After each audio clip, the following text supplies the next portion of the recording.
Hi folks, how you doing? So today is the 9th of October, 2022, and yeah, here I'm on my local park, I guess, going for a walk. It's in the afternoon now. It's roughly about um, 4 p.m. We got daylight saving now, so the sun goes down at 7 p.m. and we're heading towards summer now. We just had about a week worth of rain, so it's clearing now, as you can see, and we're gonna be having a pretty much a sunny week all week as of tomorrow, Monday. Now, today being the 9th of October, is the first day of Sukkot in Israel. So the Feast of Tabernacle runs from the 9th to the 16th of October. So for 7 days, and obviously this Moed is celebrated on Israel's time. So I think Israel is about 7 hours behind Sydney time, and so Sukkot has already started for them in Israel. Now, I normally get my ferry around the bay there. You can't see it because of the trees, but it normally comes through here, snakes around, and gets to downtown Sydney. It takes about 7 minutes, but once it gets to the terminal, just where the Opera House is and the Sydney Harbour Bridge is there, it has to wait normally for about 4 or 5 minutes for other ferries getting out of the wharf, and then other ferries having to make room for the ferry to come in, if you like. So it's normally pretty much a 10-minute turnaround from start to finish. So I like catching the ferry because it takes me about an hour, for the bus to go all around. But it's just a quick and easy trip. Lots of good sceneries. There's a party boat over there. Let's go for a little walk around here. Nice big park. This used to be an oil refinery. As you can see, a ship over there. All this area here used to be kind of like part of like an oil refinery sort of thing. It's no longer, so you can hear it kind of like a party boat. There it is. You know what the Bible says. And they were eating and marrying, and then one was taken, one was left. You guys know all this, of course. And yeah, I guess it's feeling very eerie right now. This thing with Russia. They are a little bit silent. There are reports that Vladimir Putin is on some kind of bunker. Some reports are saying that there's an attempted coup. Who knows? It's Russia. They keep things secretly, and who knows what's going on. But when Russia is quiet, you really have to wonder what's next. Maybe the calm before the storm. Yeah, we just been having rain for about a week now in Sydney, and we've got a puddle there. So let me see if I can put one foot in here and the other one in here, and we're done. So yeah, really nice scenery. I like going for a walk in this park. I just came from visiting my father and my brother. They live about an hour away from me.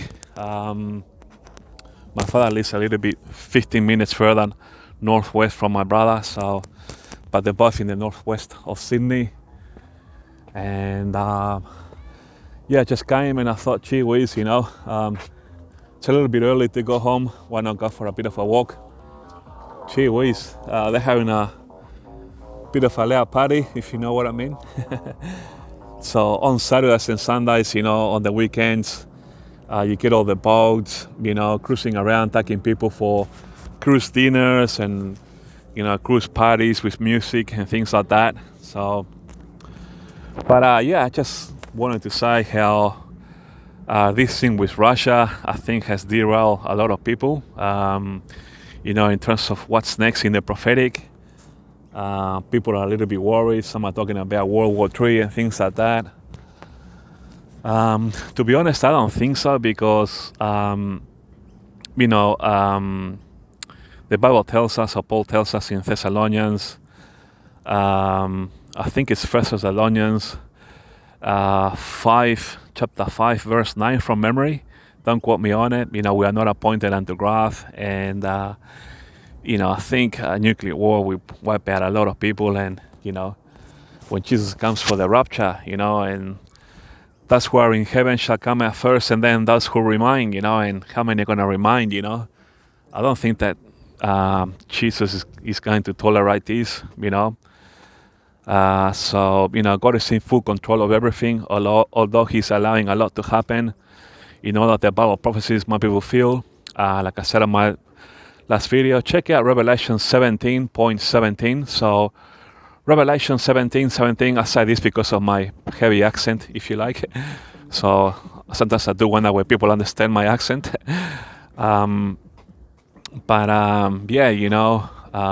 on the background we got another bridge. I don't know whether you can see it with this camera. I'm using a Samsung phone here, so but yeah, we're not appointed under grass. I just don't think that we're going to have a nuclear war or anything like that. It's a nuclear war. It really is a big deal, and Jesus will come to rescue us without fulfilling Bible prophecies, if you know what I mean. Yeah, I just think that we need to go through Israel's timetable, and it's not long. It's not going to be long at all, folks, between now and the rapture of the church, because don't forget that Israel now has the 5 red heifers, to construct this third temple. Obviously the temple authorities have already trained the Levi priests. They have everything ready.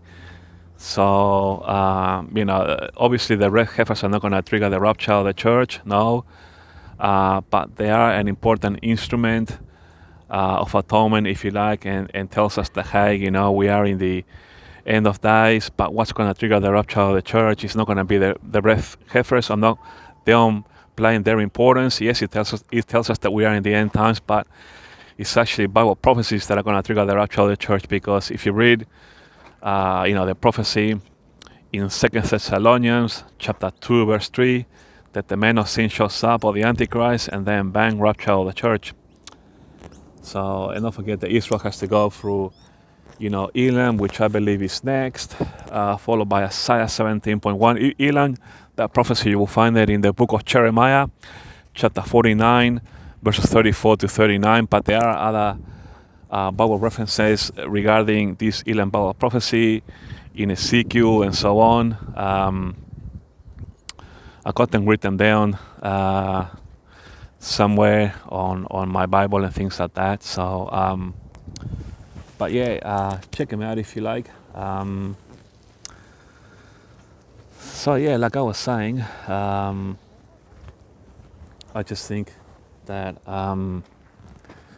at this stage we just have to keep cool heads, if you like, and just wait until Isaiah and the Elam Bible prophecy, I think, is going to be next, and Isaiah 17:1, because we need these two to get out of the way for the secret war. Because don't forget that the reason that we need the Elam and the Isaiah is the reason we need them out of the way first is because these two Bible prophecies are going to be the provocation that's required in order for Russia to come down to do the secret war. Because once these two are done, the provocation will be that Iran and Syria, obviously Iran with the Elam Bible prophecy, and Syria with Isaiah 17:1, we get on the phone to Vladimir Putin and say, come down for Ezekiel, and so once these two Bible prophecies are out of the way, then we'll see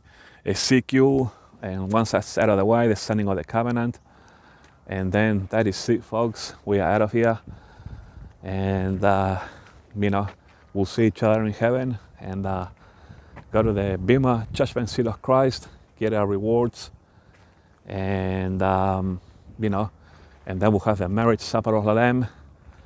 I'm looking forward to a nice meal with all you guys, saying hello to all you guys. How awesome it's going to be meeting family members that have passed away.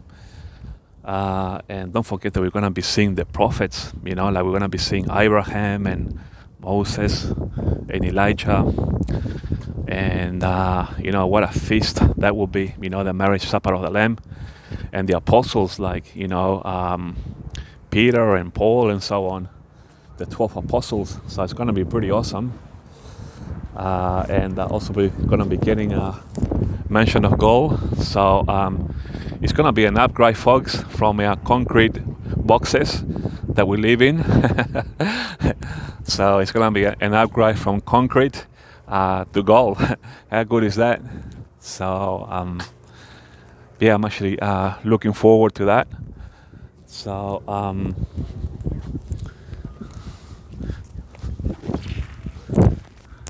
and so yeah, this is just a quick video. Yeah, it's a little bit rattling, I guess. Just this quietness from Russia. Russia is quiet, the Ukraine is actually making ground and taking advantage of this and acquiring more of their land back, if you like, from those 4 regions that have been annexed by Russia. And so, and obviously the Ukraine is being supported by the West to defend its territories. And so, all we got to worry about now, folks, is what the Bible teaches, what the Bible tells us, and just have faith in Bible prophecies, folks. See over there, that's where the ferries shipyard is. That's where they fix them and they put gas on them and things like that. And if we go a little bit here, we can see those boats there. They're sort of like tugboats. They're used to tug big ships around and things like that. So so we'll keep walking here.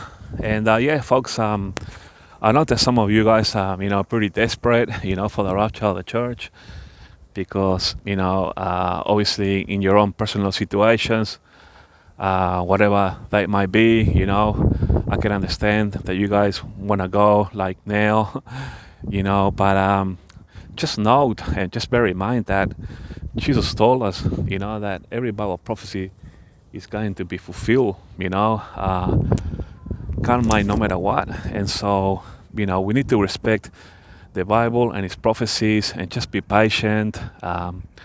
Although it might hurt a little bit right now for some people, we just have to be patient. We just have to allow God to do with the nation of Israel now, because Israel right now is in a transition period. Okay, they got tremendous problems with their geopolitical neighbors, and so we got to allow God to help Israel to deal with their problems, with their transition as we head to the rapture of the church. And basically what the transition is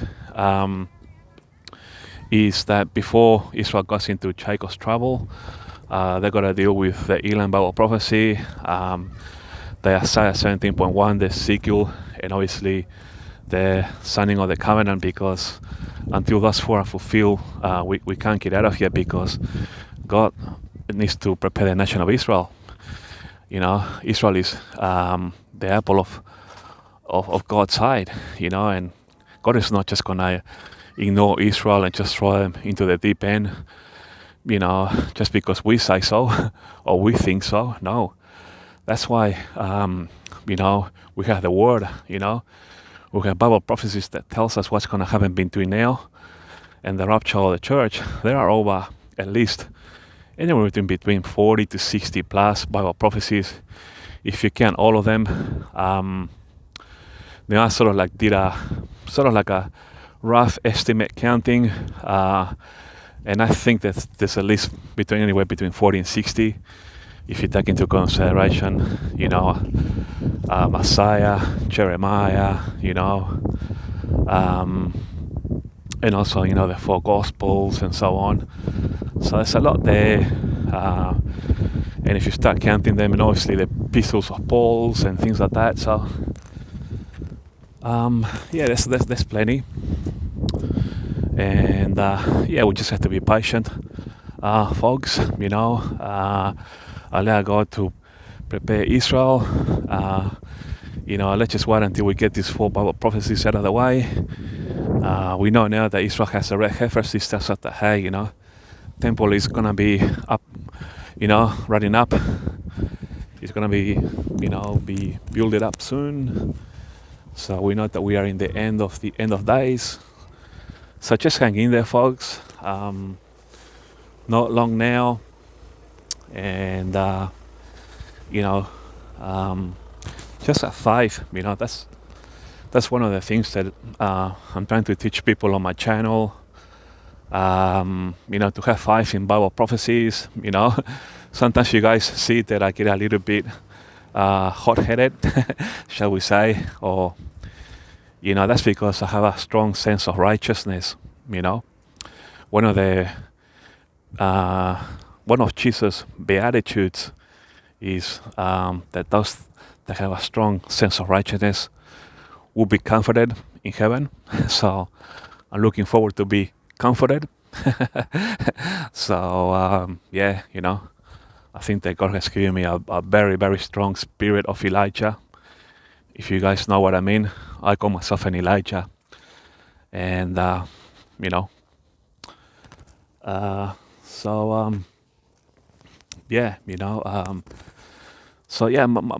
message is just to get you guys to understand that we got to put up with Bible prophecies and that we got to be patient.